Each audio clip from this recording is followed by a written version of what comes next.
on est parti pour un nouvel épisode. À l'heure à laquelle je vous enregistre cet épisode, je n'ai toujours pas retrouvé ma voix. Pour celles qui me suivent sur les réseaux, je sors de 4 jours de séminaire avec Tony Robbins.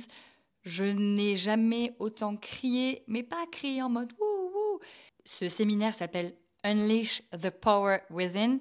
Révèle le pouvoir en toi, à l'intérieur. Autant vous dire que c'était plus des cris de vraiment des trucs comme ça. Et je crois que je suis rentrée il y a 3 jours et j'ai toujours la voix comme ça. J'ai l'impression d'avoir une voix en location. Beaucoup m'ont demandé des infos, beaucoup m'ont demandé comment ça se passait, etc. Là-bas sur place, comment on prenait ses billets, voilà. Si vous êtes intéressé, n'hésitez pas à m'en faire part sur les réseaux ou voilà, où est-ce que vous pouvez me contacter sur Instagram, peut-être même mettre un commentaire sous cet épisode et je ferai une vidéo sur ma chaîne YouTube pour vraiment vous raconter l'expérience sans trop vous spoiler parce que vraiment c'est au-delà de tout ce que vous pouvez vous imaginer. Allez, bienvenue dans le chapitre numéro 6, un chapitre vraiment cool de ma vie. Dans le chapitre précédent, je reviens de Los Angeles et là, j'ai un déclic. J'ai un déclic comme on a souvent dans notre vie. Je me dis, c'est pas encore assez. Je pense qu'il me faut des bases solides pour pouvoir conquérir le monde de la danse, l'industrie de la danse. J'ai vu tellement ces danseurs incroyables qui savent même faire des claquettes, chanter classique. Ils sont excellents dans tout. Il faut absolument que je retrouve des bases. Et figurez-vous que j'ai un ancien collègue de l'école de danse, pas de danse. Vous vous rappelez cette école où je bossais là? Ouais. Cette sublime école. J'ai un collègue qui s'appelle Guillaume Donabédian, là je peux dire des noms, qui me dit, écoute, on ouvre une formation avec une école de danse, une formation danseur-interprète. Donc c'est vraiment pour reprendre les bases classiques contemporains, pas que des bases, mais pour vraiment pousser un groupe de danseurs à se lancer et être intermittent du spectacle, faire des castings, etc. Et il s'avère que cette formation, cette école qui propose cette formation à la journée, elle est à 2 minutes de là où j'habite en voiture. Mais clairement, elle est presque en face de la route.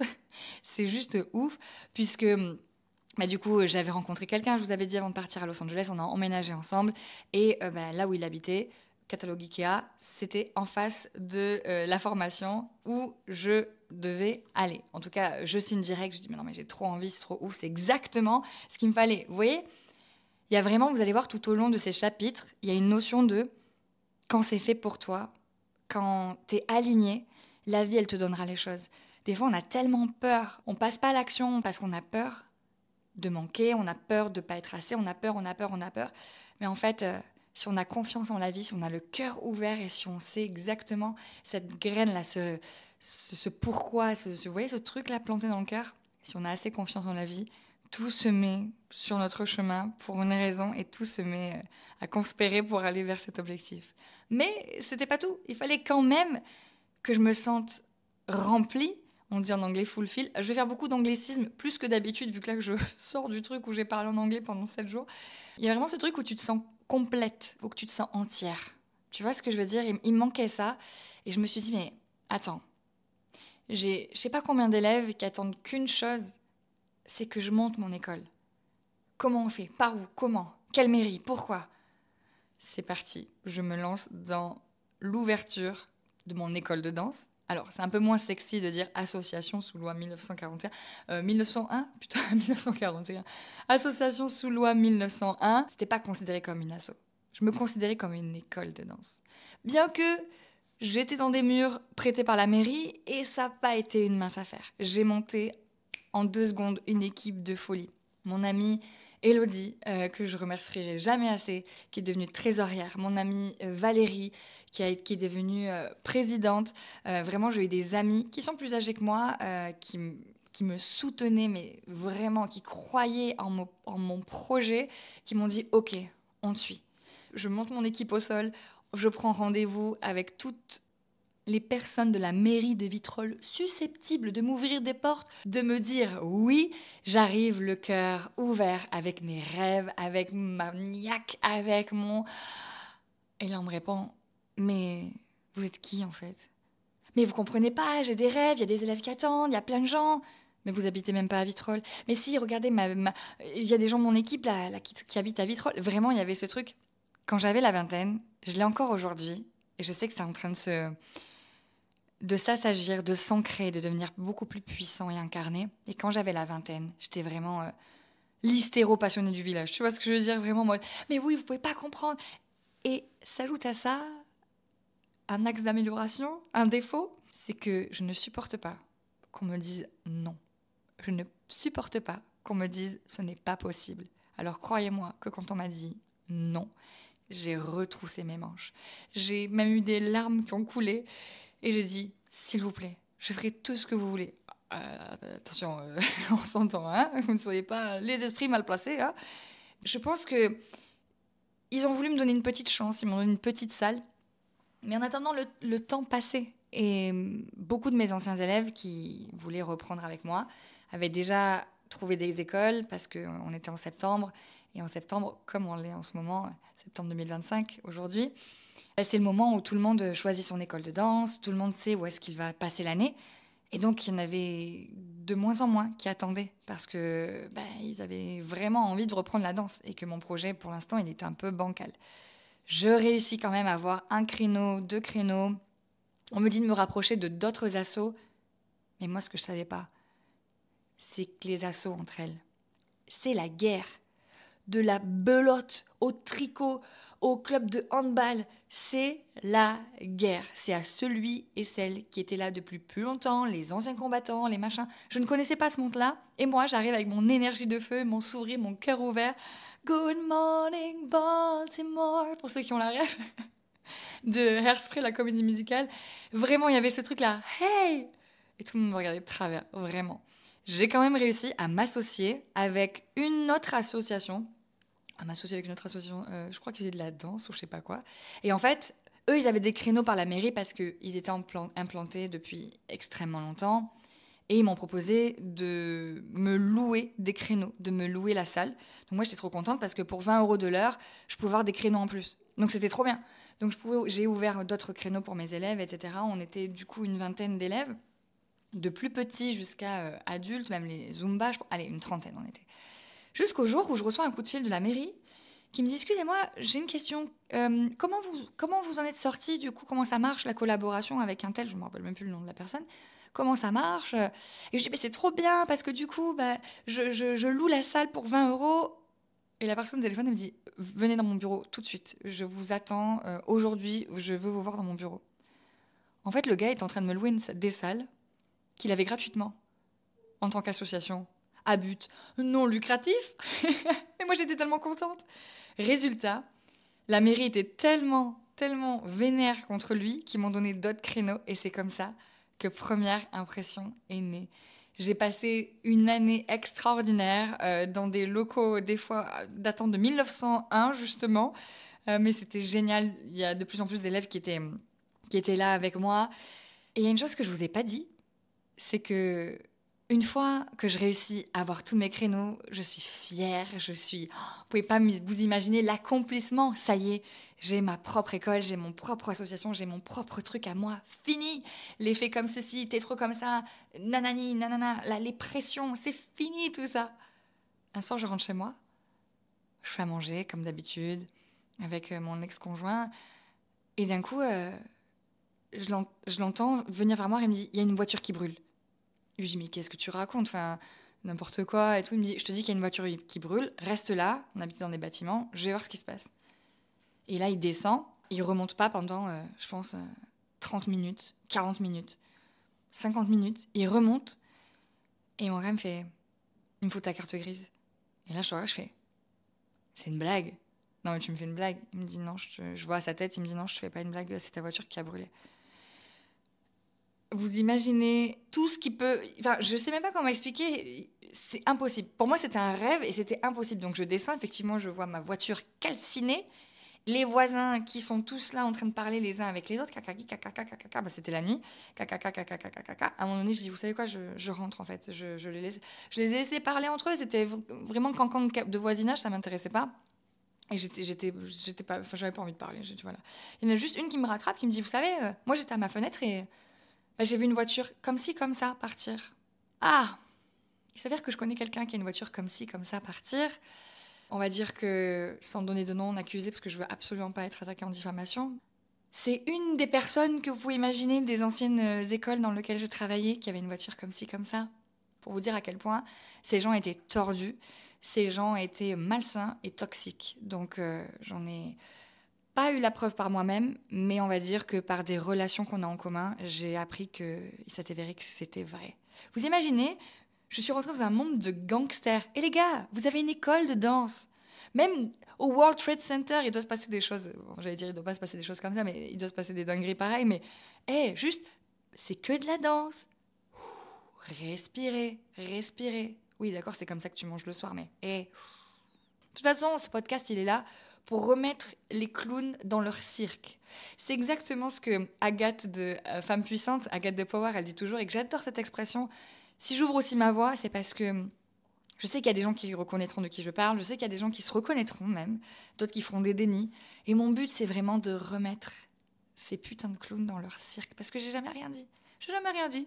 Non, mais ces personnes-là doivent avoir une raison. Non, mais c'est moi qui ai un problème. Aujourd'hui, je vous le dis, surtout après les 5 jours que j'ai passés, si je croise toutes ces personnes devant moi, je serais ravie de dire « Toi, ne me parle pas. Toi, talala, toi, talala, toi, talala. » Avec bienveillance et avec classe. Parce que il est impossible, impensable qu'on construise une communauté de femmes qui se diminuent. Et se diminuer, ça veut pas dire s'écraser parce qu'on a peur de faire... Non, en fait, c'est juste sainement reprendre les rênes de sa vie. Ça veut pas dire devenir imbu de sa personne, parce qu'en fait, on va l'aborder dans plusieurs épisodes. C'est vraiment un truc qui me tient à cœur quand je vous rencontre, et c'est ce que je vous transmets de par mes réseaux, de par mon discours et de mon idéologie. C'est pas parce que tu as confiance en toi, c'est pas parce que tu es sûr de toi, que tu connais ta valeur, que tu sais ce que tu vaux, du coup, que tu écrases les autres. C'est totalement différent. Sauf qu'on vit dans une société où on a tellement peur d'être méchant. On a tellement peur d'être cette personne détestable. Qui a envie d'être une personne détestable? Vous savez, cette personne qu'on voit et qu'on déteste. On n'a pas envie d'être cette personne. Donc on fait tout pour pas être cette personne. On y va à l'opposé de ce qu'est cette personne, jusqu'à se diminuer. C'est pas de la modestie, hein. C'est de la diminution. Et aujourd'hui, je vous le dis, je me battrai comme une lionne. Je mettrai tout en place. Je transmettrai avec ce feu qui m'anime, cette bienveillance, cette joie. Tu es capable, tu es légitime. Et personne n'a le droit de t'écraser. Personne n'a le droit de te prendre ton pouvoir. Personne n'a le droit de te dire ce que tu dois faire. Personne n'a le droit de te forcer à quoi que ce soit. Voilà pourquoi je suis dans vos oreilles aujourd'hui. Vous sentez ce feu? Vous sentez que là, il y avait un vent de... Il y avait un vent de Nelson Mandela ou Martin Luther King. Il y avait vraiment ce truc de I got a dream. Vous voyez ce truc-là? Enfin bref, revenons à l'école de danse. Ce petit interlude m'a donné bien du feu. Comme quoi, oui, la colère, c'est aussi une émotion qui est moteur, en fait. Elle est moteur, pas que dans la haine, elle est moteur aussi dans la motivation et dans... En fait, tu sais ce que tu veux. Tu sais ce que tu veux pas, mais surtout, tu sais ce que tu veux. OK? Allez, on continue. J'ai passé une année... côté école de danse. Côté première impression, c'était juste extraordinaire. Challengeant parce que je faisais double travail, entre guillemets, parce que j'étais en formation de 9h jusqu'à 17h, et ensuite de 17h30, il fallait que je traverse, j'allais dire les Bouches-du-Rhône. Je suis marseillaise, hein, mais, excusez-moi, mais j'avais 40 minutes de route. À 18h, j'avais mes cours jusqu'à 20h, 22h même des fois, selon les cours que j'avais, bien que là, je crois qu'on était à peu près... une cinquantaine d'élèves, une soixantaine. Mais je m'éclatais. En Zumba, j'avais des nanas extraordinaires. Mais j'étais une gamine, hein, n'oublions pas, hein, j'avais 20 ans. Hein. Enfin, j'avais 22 ans, du coup. J'avais des tout petits, elles étaient quoi? Elles étaient 3, 4, je crois. Des ados, elles étaient 5. Mais j'étais tellement fière. Et par contre, les avancées, c'est là qu'il y avait mes anciens élèves. Je pense qu'on était une vingtaine. C'était les avancées qui étaient le plus, représentées, je pense. Et du coup, on a fait un spectacle de fin d'année en juin qui était juste ouf. Le thème du spectacle, c'était comme les Energy Music Awards, donc une remise de prix musical, on va dire. Et en fait, le présentateur apprenait au début du spectacle que toutes les stars étaient retenues à l'aéroport et que l'école qui avait été retenue cette année, tirée au sort pour danser derrière les artistes, c'était l'école Première Impression. Enfin, du coup, on a dit, c'est pas grave, ils vont quand même assurer le show. Et j'avais tourné une vidéo, je vous en parle avec les tripes, j'espère que vous arrivez à vous projeter. J'avais un pote acteur, vraiment acteur, qui faisait des comédies musicales, etc., professionnellement, qui faisait le présentateur, Dimitri Aliagos, je crois qu'on l'avait appelé.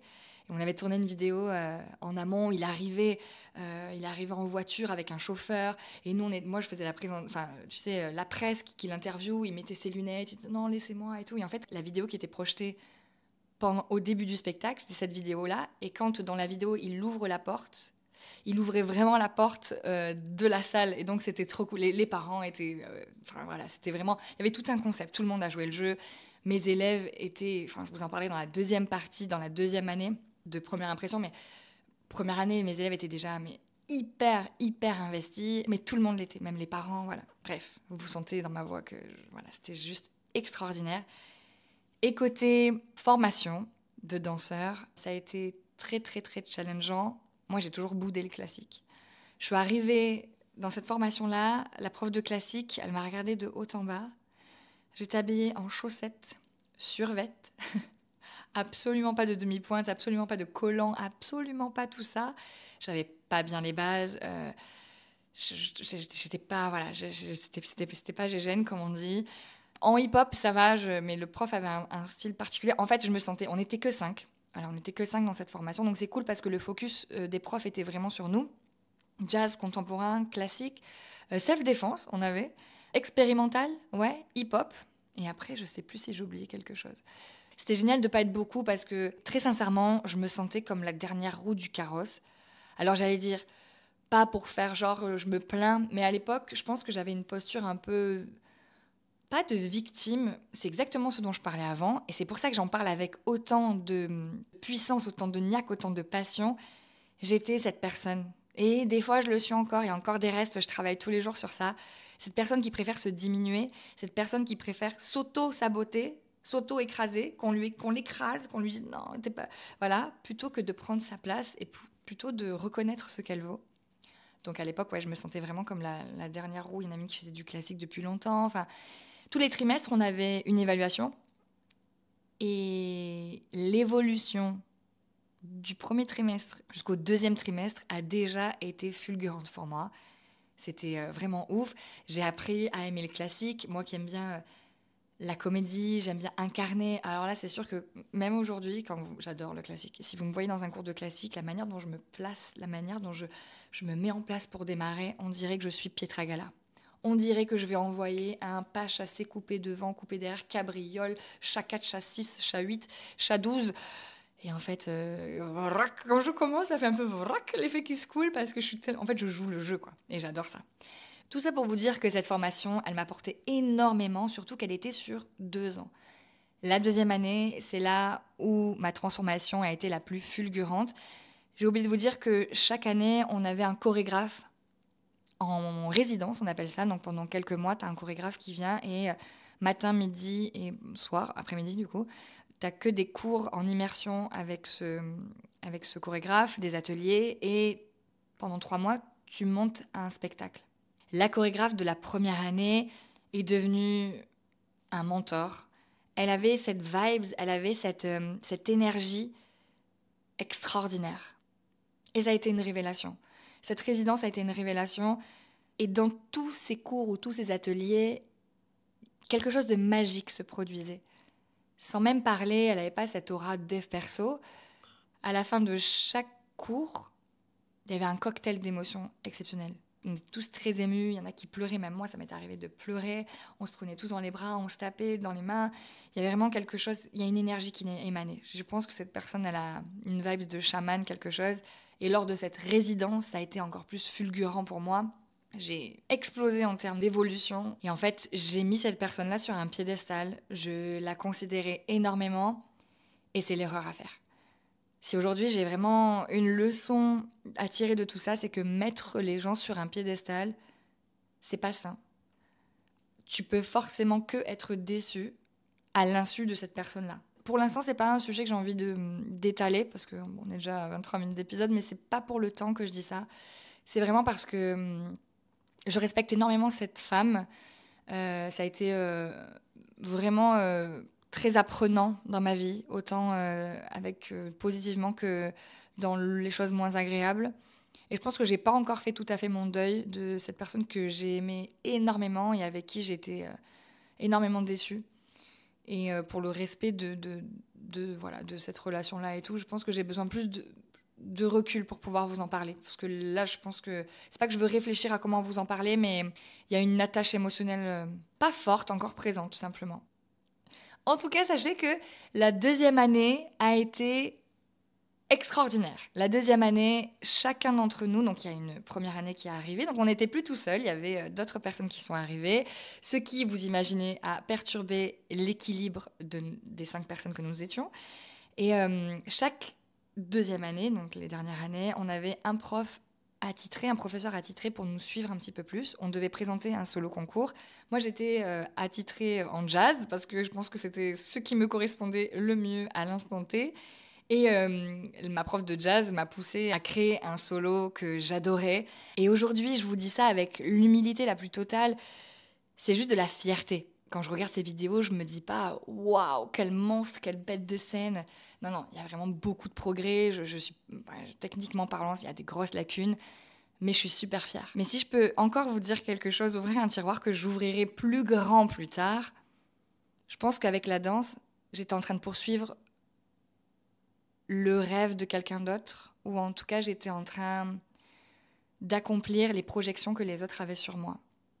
Et que si je voulais absolument être danseuse, être reconnue, c'était pour que les gens qui étaient à mes côtés me reconnaissent et me donnent de la validation que je ne me donnais pas. Puisque rappelons-nous, j'avais une estime de moi catastrophique. Malgré là, je vous raconte que c'était génial, que c'était ci, que c'était ça. Estime de moi, toujours catastrophique. Un peu moins, on va dire. Je commence à relever la tête, mais toujours à me saboter, toujours à un discours interne. Je me parle vraiment, mais super mal. Je suis jamais satisfaite. Si vous voulez, vraiment, la manière dont tu danses reflète exactement la manière dont tu te comportes dans ta vie.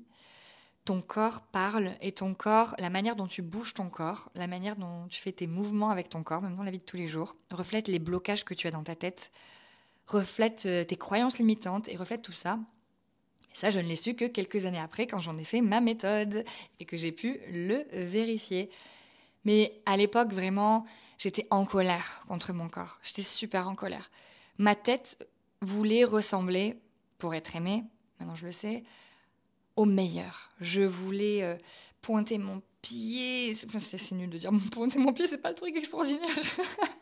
Je voulais vraiment techniquement être une badass de la technique. En plus, parce que j'avais ce feu, donc je me dis, bah, il manque plus que la technique, quoi. Mais en fait, ma tête disait ça à mon corps. Mon corps n'arrivait pas du tout à faire ce que je demandais parce qu'il y avait des gros blocages dans ma tête. En fait, je criais sur mon corps, mais tu n'es pas capable. Tu es nul. Tu ne sais pas faire. C'est pas possible d'être aussi nul. Quand je faisais un tour ou 2 tours, paf, je tombais au sol, paf, ça n'arrivait pas. Et au lieu d'apprendre et de progresser à force de répétition, moi, je me mettais au sol, quoi. Je me descendais à l'intérieur. T'es nul, t'es pas capable, tu sais rien faire de tes 10 doigts, de toute façon, personne ne t'aime. Par exemple, tout le monde trouve que t'es nul. À l'intérieur, c'était vraiment ça tout le temps. Et du coup, mon cœur disait, je ne prends aucun plaisir. Et quand ton cœur dit, je ne prends aucun plaisir, crois-moi, ta tête, elle a beau dire ce qu'elle veut, il n'y a rien qui fonctionne. Je dis pas que quand tu fais des efforts et quand tu mets une intention pour progresser, pour aller dans une direction, je dis pas que c'est facile tous les jours. Je dis pas que c'est plaisant et que c'est joie et bonheur tous les jours. C'est pas vrai.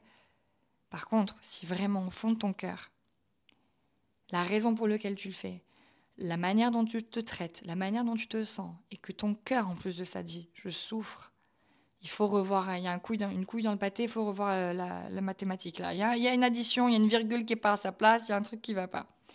À la fin de ces 2 ans, on avait un stage à faire à l'étranger, ou bref, un stage de danse. Et ma prof de jazz me dit, écoute, il y a un...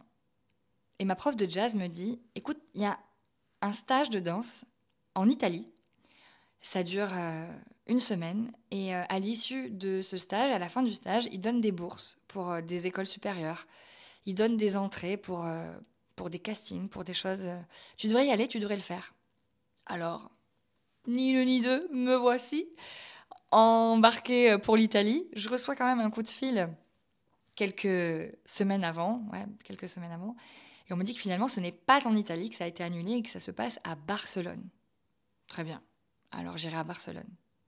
Côté première impression, cette deuxième année était encore plus extraordinaire. J'avais une centaine d'élèves, tous encore plus motivés les uns que les autres. Quand je vous dis qu'on a vécu des trucs extraordinaires, c'est pas juste waouh, c'était génial. C'est l'investissement de chacun de mes élèves et certains plus que d'autres à la hauteur de ce que tout le monde pouvait s'investir. On s'est retrouvés à coudre des costumes à 2 heures du matin chez moi avec tous les ados. Je vous rappelle, j'avais toujours 20 ans et il y en avait qui avaient 17 ans, d'autres 13 ans. On coupait nos costumes pour que la couturière, mon amie Sabrina, puisse les mettre en œuvre. On a fait tous les décors parce que le spectacle de fin d'année, cette fois-ci, c'était Indiana Jones.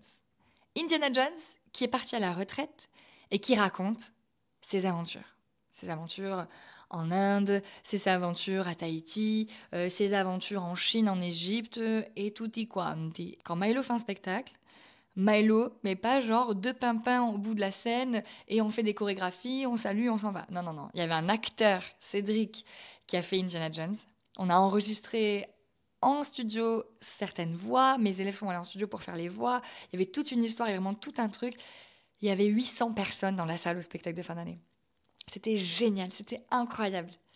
Mais pour arriver à ces 800 personnes qui se lèvent et qui scandent et qui dansent, on a fait danser 800 personnes debout et tout, la caméra.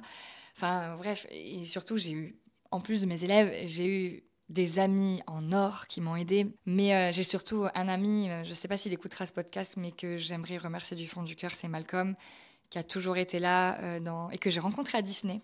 Comme quoi, vous voyez, les connexions se font. Qu'on ne s'est pas lâché depuis Disney. Lui, c'est un vidéaste talentueux.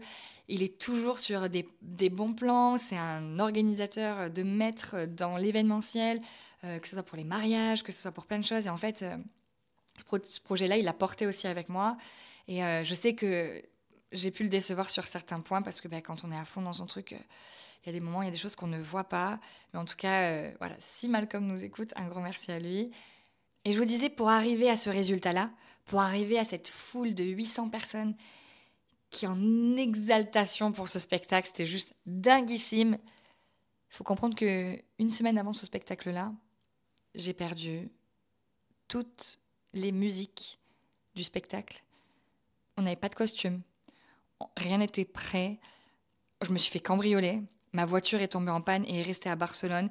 Et en fait, il faut que je vous raconte ce stage. Il faut que je vous raconte ce qui s'est passé dans ce stage. Il faut que je vous raconte comment je me suis retrouvée à Barcelone, dans une rue. C'est même pas Barcelone, c'est au-dessus, dans des petites villes de Barcelone, à faire du stop, à apprendre que, en fait, en Espagne, ça se fait pas de faire du stop, que personne me prenait, que ma voiture est tombée littéralement en panne au milieu d'un petit chemin. Tu sais, les chemins où les gens ne peuvent même pas te doubler parce que c'est trop étroit. Tu vois ce que je veux te dire? Et surtout, qu'est-ce qui s'est passé pendant ce stage? Est-ce que ce stage m'a ouvert des portes? Toutes ces choses-là que je dois vous raconter dans un épisode en entier. Et surtout, c'est l'épisode qui va commencer à amorcer la raison pour laquelle je suis dans vos oreilles. Je sais que je le dis beaucoup, je tease un petit peu ce truc-là, mais vous allez comprendre, toutes les pièces du puzzle vont se mettre en place. Parce que c'est peut-être extraordinaire, comme je vous l'ai dit, quand tu es aligné, quand tu as confiance, la vie s'ouvre à toi. Par contre, quand tu t'éteins, quand tu es désaligné, et quand tu n'es absolument pas à l'endroit que tu souhaites être, la vie te montre que tu n'es pas sur le bon chemin. Et elle te le montre de plus en plus fort, jusqu'à ce que tu le comprennes. On se retrouve dans le prochain chapitre pour un nouveau jour 1.